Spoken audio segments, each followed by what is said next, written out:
Meu irmão morreu, né? Ele já esteve morto. E disse que sua irmã e o seu pai também... Morreram os dois. Mas você ainda tem mãe, né? Morta por um elfo negro. Um melhor amigo? Apunhalado no coração. O Thor não é o deus do trovão. Ele é o deus da perda. Você consegue imaginar o que é viver 1500 anos e perceber que a única coisa que você acumulou foi luto? Porque no fim, a força do Thor não está nos raios que ele comanda, mas no fato de que ele ainda não desistiu do mundo que tirou tudo dele. Muitos acham que o martelo é um símbolo de poder, que é um privilégio ser o escolhido. Mas para a mente de um imortal, o Mjolnir é uma âncora pesada e cruel. Ele é o peso de todas as vidas que o Thor não conseguiu salvar. A cada vez que ele levanta aquela arma, ele é lembrado de que precisa ser perfeito em um universo que está sempre quebrando. Agora me responda. Se você visse todos que ama virarem pó, você ainda tentaria ser digno? Ou você deixaria o mundo queimar? O tempo é o maior vilão que existe. Para nós, humanos, o luto é uma fase. Nós choramos, nós esquecemos, nós seguimos em frente porque a nossa vida é curta. Mas para o Thor, o luto é a própria existência. Ele não esquece. O cérebro de um asgardiano não é feito apenas de carne e eletricidade. Ele é um cofre de memórias que nunca se apagam. E as memórias dele são um campo de batalha cheio de cadáveres. Pense no que essa mente foi obrigada a processar. Ele segurou o corpo da própria mãe. Ele viu o pai virar poeira cósmica. Ele assistiu o próprio irmão, a pessoa que ele mais tentou salvar, ter o pescoço quebrado bem na frente dos seus olhos, sem poder fazer absolutamente nada. E como se não bastasse, ele viu o próprio planeta, a casa de seus ancestrais, ser explodida em pedaços. A mente humana quebraria em 100 anos de isolamento.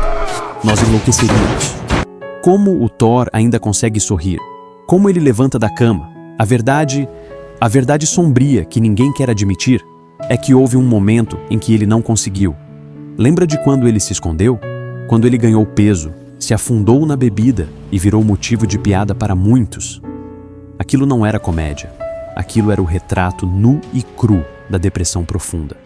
Aquilo era o transtorno de estresse pós-traumático, devorando um deus de dentro para fora. Ele estava se anestesiando, porque quando você está sóbrio, o silêncio do seu quarto te lembra de todo mundo que não está mais lá. Diferente do Wolverine, que quer o fim para parar de sentir, o Thor carrega a responsabilidade de ser um salvador. Ele não tem a permissão de cair. Imagine a pressão psicológica de ser o protetor de um universo que insiste em ser cruel. Enquanto o Coringa simplesmente soltou a corda da sanidade e se entregou ao caos. Pai, toda a minha vida eu fui atrás dos chamados. De honra, dever, guerra. O Thor enrolou essa corda no próprio pulso. E ele continua puxando, mesmo que isso o corte até o osso. Mas aqui está o detalhe que torna esse laudo assustador. A dignidade do Thor não vem da sua bondade. Ela vem da sua teimosia insana. Ele é digno porque ele escolhe carregar a dor, em vez de repassá-la para os outros. Ele absorve o trauma do universo como um para-raios absorve uma tempestade. Quantas vezes você sentiu que o seu mundo acabou? Uma perda no trabalho, um fim de relacionamento, uma morte na família. Você se sentiu impotente, vazio, sem rumo. Agora multiplique isso por 1500 anos. O Thor é o espelho de todo homem e mulher que levanta de manhã para trabalhar, que cuida dos filhos, que sorri para os vizinhos, mesmo estando com a alma em 1000 pedaços. Mas agora o destino me deu algo que nunca busquei.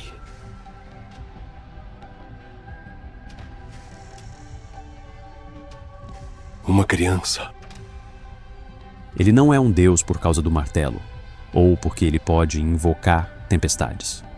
Ele é um deus porque ele sobreviveu ao próprio abismo. Mas até os deuses sangram por dentro.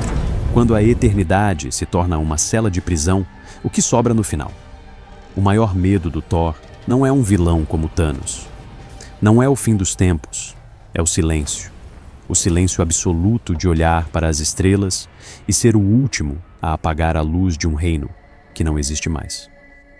No final das contas, todos nós estamos lutando para sermos dignos de algo. A diferença é que o Thor já provou que é, mas o preço foi tudo o que ele amava.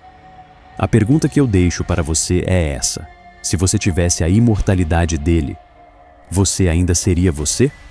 Ou você seria apenas um fantasma, vagando pelo espaço, segurando um martelo para não desmoronar? Me diz aqui embaixo, o Thor é o herói mais forte, ou a mente mais torturada de todas? Eu sou o Dr. Reverso, e o diagnóstico de hoje termina aqui. Mas o trauma é eterno.